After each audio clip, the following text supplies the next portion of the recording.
Hey everybody, John from Movie Burners here, and today I'm going to be discussing another film, who would have thought it, and this one is The Wall, directed by Doug Liman, also a chap who's not alien to the action genre, having directed Edge of Tomorrow and also played a fairly big part in the Bourne franchise as well.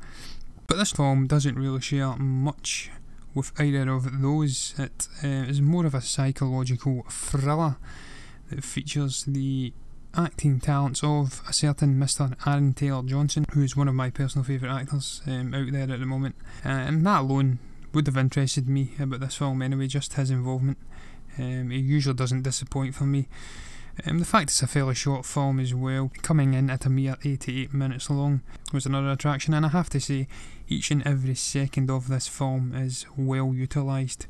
Well, most of it anyway. The opening 5 minutes or so isn't perhaps as well utilised, but I digress.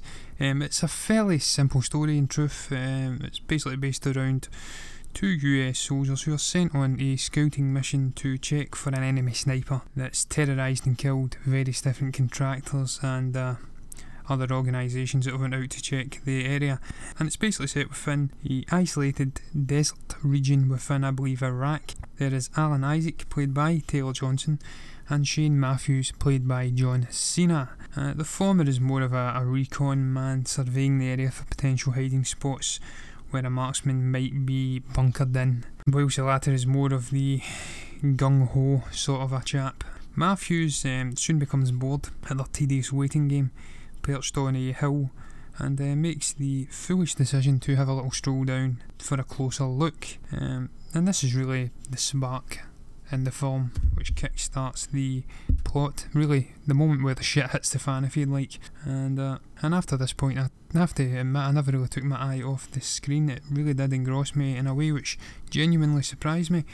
Matthews at first doesn't find anything too alarming when he pops down, just a host of strewn corpses, but very soon he comes under fire from the elusive and hidden marksman, taking a hit to the abdomen for his troubles, and really sending Isaac on an ill-fated rescue mission of his own to try and retrieve his stricken comrade.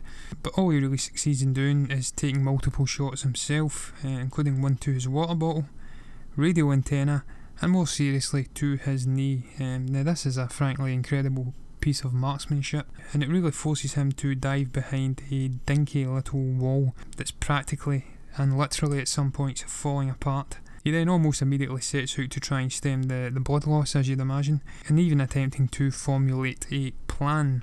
John Cena, of course wrestling fame, clearly wasn't trusted with a hugely meaty role in this film, and he had to really settle with being screen filler for the most part, with very minor dialogue parts. Really, he was only involved in the opening 5 minutes or so, and the rest of the time he basically lies unconscious in the dirt in no man's land.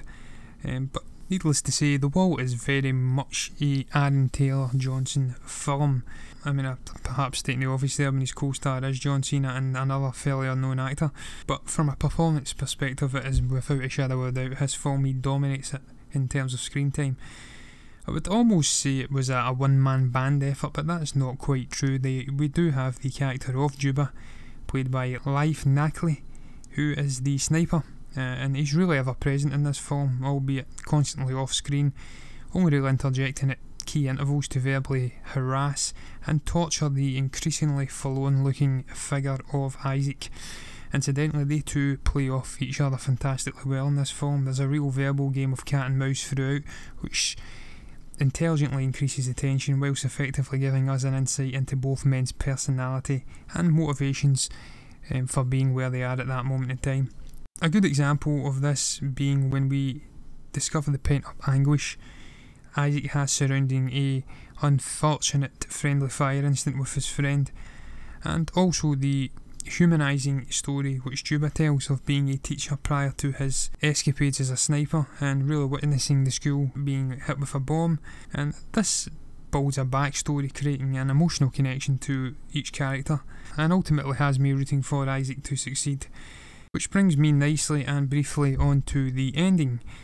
There is a twist at the end of this film, which perhaps some may suggest is telegraphed, but I thought it was glorious nonetheless. My jaw hit the floor, literally, when this moment happened. But in the end, this is really an easy one for me to recommend. It's a short film with an engaging and simple story, with a couple of brilliant acting performances from both Aaron Taylor-Johnson and Laith Nakli, and I'll be giving it a 3 out of 5.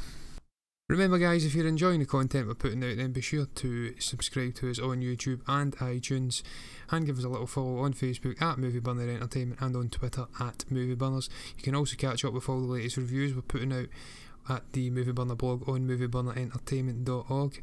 Until the next time, goodbye.